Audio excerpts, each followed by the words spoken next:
difíciles. ¿Cuántos hemos escuchado eso? Que se vuelve ya una retórica. Los tiempos son difíciles, los tiempos son complicados, pero déjame decirte que cuando Dios permite que un hijo suyo viva un tiempo difícil, ni el tiempo más difícil que esté viviendo esa persona se lo va a llevar, porque estamos adecuados, estamos dotados de un espíritu que es el Espíritu Santo, que nos ayuda a operar correctamente en los lugares, momentos hostiles y difíciles. ¿Cuántos pueden decir amén a esto?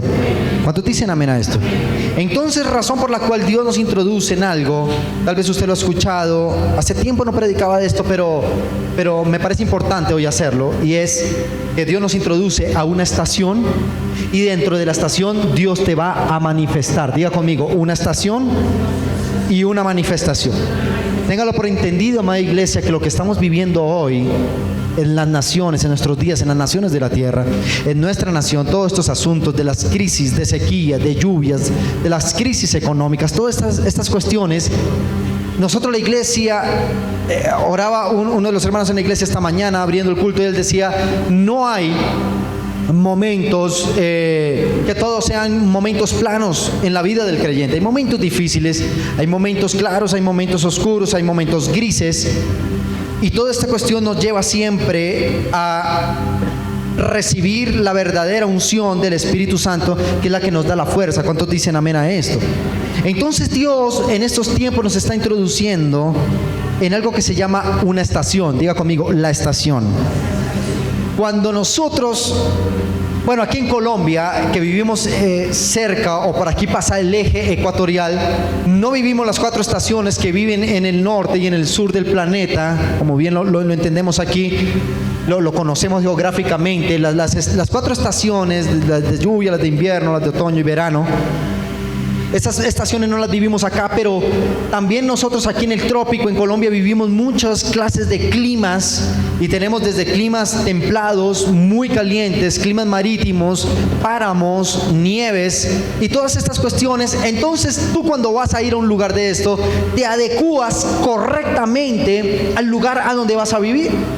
Si tú y yo vamos a viajar, los del interior del país, por lo general, se nos reconoce a la orilla del mar cuando estamos en las playas, porque no falta el que salga con medias y el que sale con unas camisas largas, y ese es del interior del país.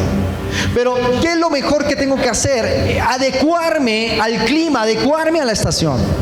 Y si está haciendo invierno y cae mucha nieve, tengo que salir bien abrigado, porque si salgo en paños menores o en pantalonetas o salgo con camisetas, me voy a morir de frío. Cuando Dios introduce a su pueblo a una estación, por difícil que sea, tendremos la dotación adecuada para no morir a la mitad de la estación. ¿Cuántos dicen amén? Entonces, la palabra estación tiene 3 significados que para mí fueron los más valiosos para exponérselo a usted. Y la definición número 1 de la palabra estación es tiempo y temporada. La definición número 2 es estancia, morada y asiento. Número 2 es estancia, morada y asiento. Y número 3, esta me encanta, sitio o localidad de condiciones apropiadas para que viva un ser viviente. Voy a volverlo a repetir. Tercera definición de estación: sitio o localidad de condiciones apropiadas para que viva un ser viviente. ¿Cuántos dicen amén? Vámonos a la historia de la Biblia. Cuando Dios creó al ser humano, recuerde que dice, y Dios creó al hombre y lo creó un ser viviente. Cuando Dios crea al hombre, la última obra, la última magistral obra de Dios sobre la creación fue el ser humano, el ser viviente, hombre y mujer. Dios primero adecuó el lugar donde él iba a vivir, adecuó el lugar donde él iba a sentar su vida, donde se iba a multiplicar, donde iba a crecer su descendencia, y ahí sí creó un ser viviente. ¿Cuántos dicen amén? Cuando estamos en una estación de juicio de Dios sobre las naciones, Dios te va a adecuar y va a preparar el terreno para que, cual sea la situación en la que tú y yo vivamos, podamos vivir una vida de plenitud, porque nada de lo existente puede devorar los que estamos dentro del propósito de Dios. ¿Qué estamos hablando con esto? Diga conmigo, ni la crisis más tremenda que esté pasando mi nación o las naciones de la tierra me pueden tocar porque estoy adecuado a ello. ¿Cuántos dicen amén? ¿Cómo se llama eso en medicina, mi doctor? Cuando una persona se vuelve inmune.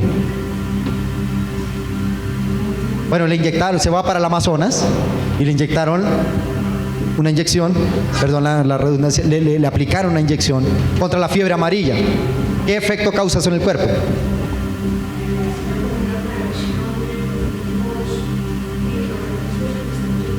¿Sí?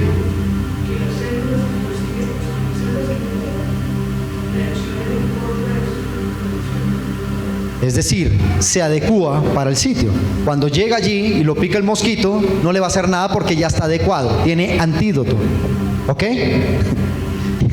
Entonces esto pasa en la vida del creyente. ¿Cuántos dicen amén? Esto pasa en su vida, esto pasa en mi vida. Señor, esta crisis es tan terrible que me va a llevar. Ninguna crisis te puede llevar porque estás adecuado para lo que estás viviendo. Ninguna situación, por difícil o grandeza que estés viviendo, te puede llevar porque hay una inmunidad dentro de ti, y esa es la unción del Espíritu Santo que te lleva a concretar los planes y los propósitos divinos sobre la tierra, los cuales tú y yo fuimos llamados. ¿Cuántos dicen amén? Pero estando dentro de la estación, porque ya estamos dentro de la estación, una estación de juicio de juicio de castigo sobre la tierra, y también estamos sobre el juicio de Dios para bendición. Esto quiere decir que después de esto tú te conviertes en un manifestador de ese mismo espíritu que mora y habita en tu vida. ¿Qué es la palabra manifestación? Es dar a conocer y sacar a la luz pública. Diga conmigo, sacar a la luz pública y darse a conocer. Voy a comenzar con algo que debería decirlo cuando esté terminando, pero lo que te voy a decir es que cuando hay crisis sobre la nación, es la mejor excusa que Dios va a utilizar para manifestar a sus hijos y plantarlos como una solución, como que irradien la solución que necesitan las naciones de la tierra. ¿Cuántos dicen amén? Diga conmigo, porque cada crisis que ocurre en la tierra es una oportunidad para los hijos de Dios. ¿Cuántos hijos de Dios hay aquí? Si usted lo cree, apláudale fuerte al Rey de Gloria. Aleluya.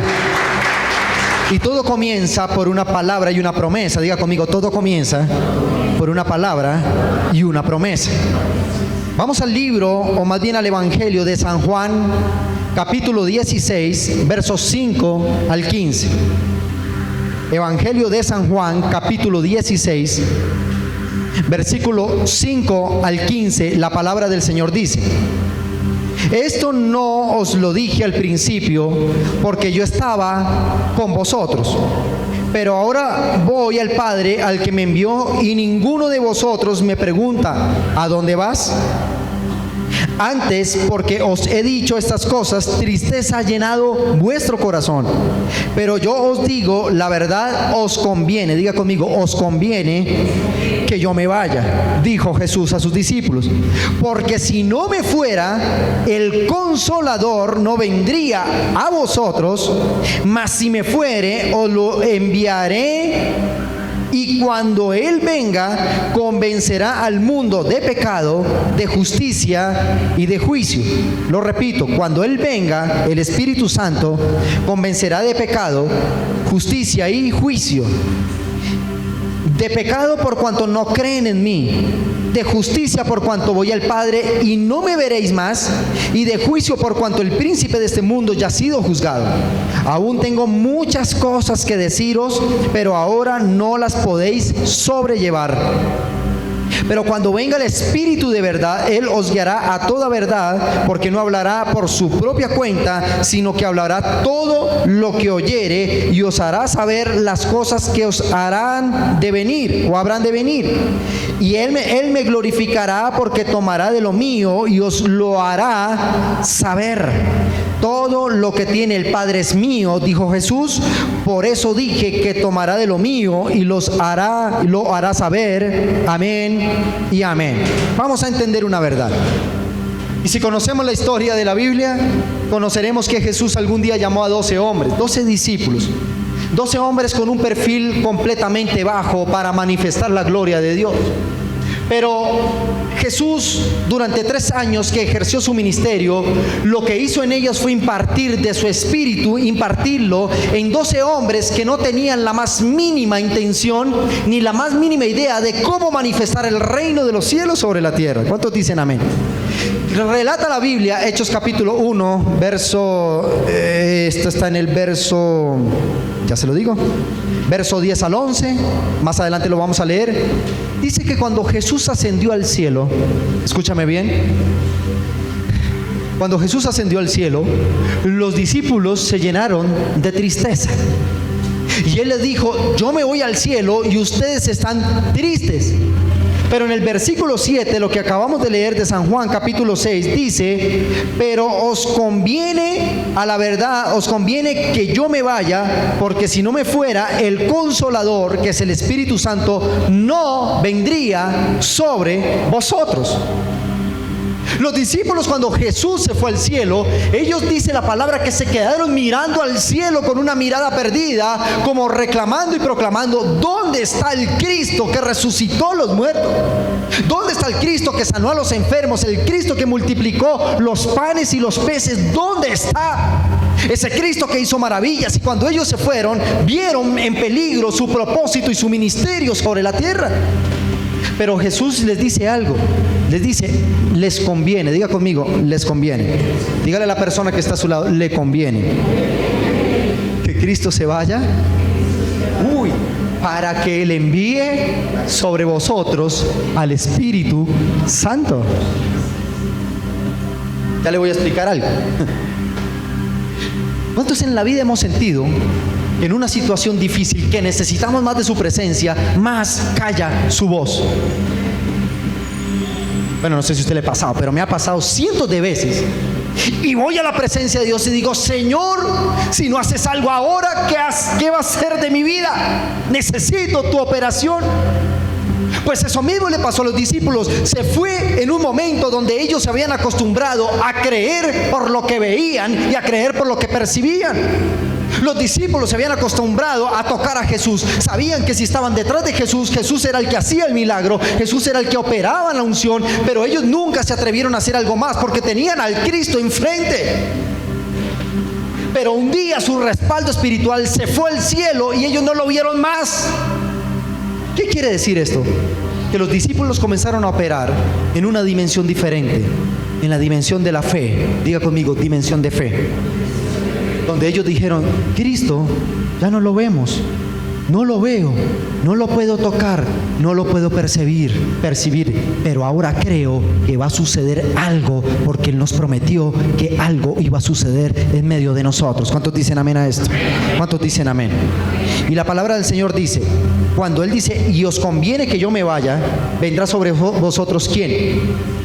¿Y por qué es necesario que venga sobre vosotros el Espíritu Santo? ¿Por qué? Número 1, cuando Él venga, convencerá al mundo de pecado.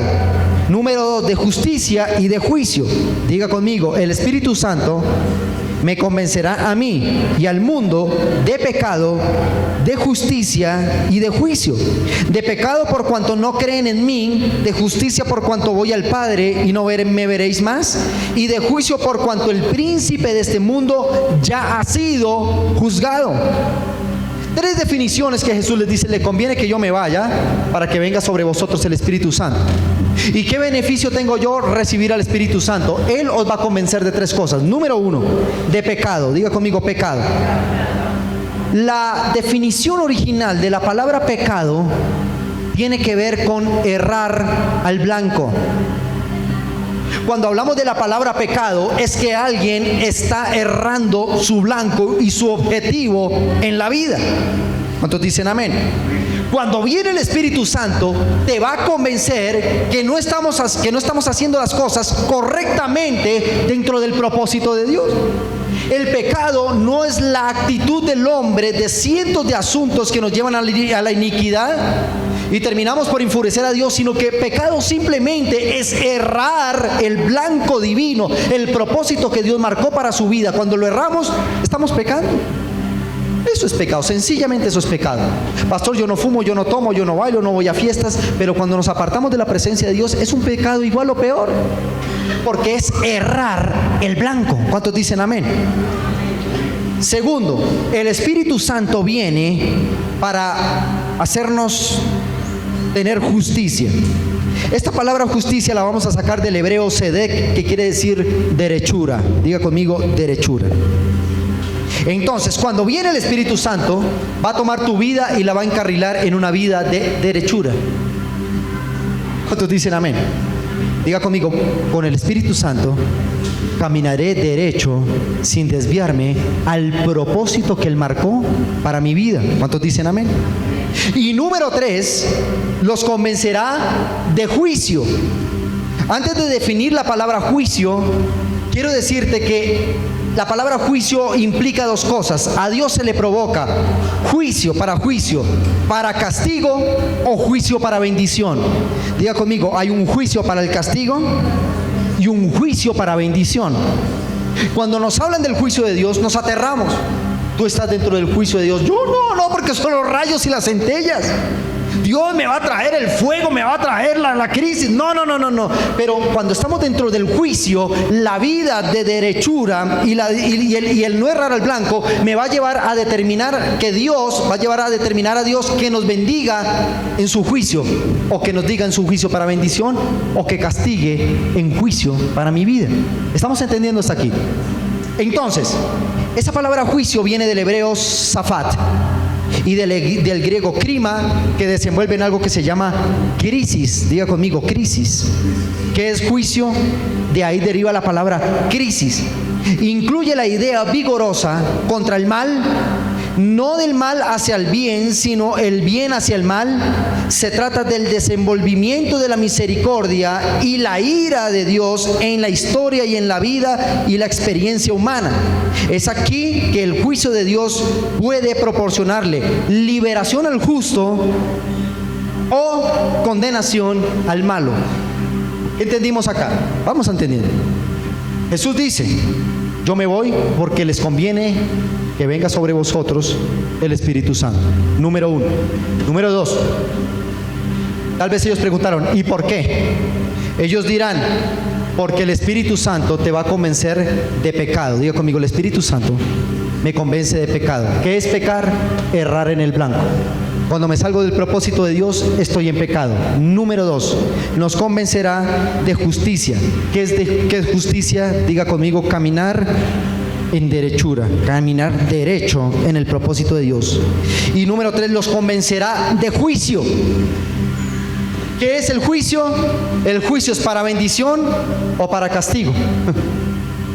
Pero según la estación que nosotros estemos viviendo y el espíritu que esté operando en nosotros, es lo que va a determinar en la tierra si en el cielo para su vida y para mi vida hay juicio de bendición o hay juicio de castigo. No sé si me está entendiendo. Estamos entendiendo hasta aquí. Y estas 3 cosas son necesarias para que el mundo pueda llegar a los pies de Cristo, porque la iglesia es la que va a manifestar estas 3 partes. Va a manifestar convencimiento de pecado, la derechura y el juicio.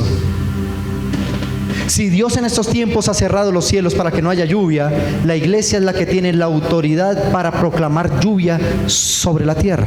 ¿Cuántos dicen amén? ¿Cuántos dicen amén?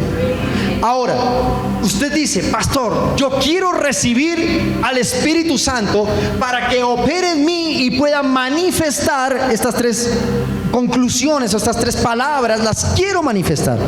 Para eso necesito activar 2 cosas fundamentales en la vida para recibir un asunto fundamental en la vida. Lo primero que hicieron los discípulos fue creer. Diga conmigo, ellos creyeron. Segundo, perseveraron. Y número 3, recibieron. Diga conmigo, creyeron, perseveraron y recibieron. Voy a leer una porción de la palabra que está en Hechos, capítulo 1, verso 10 al 11.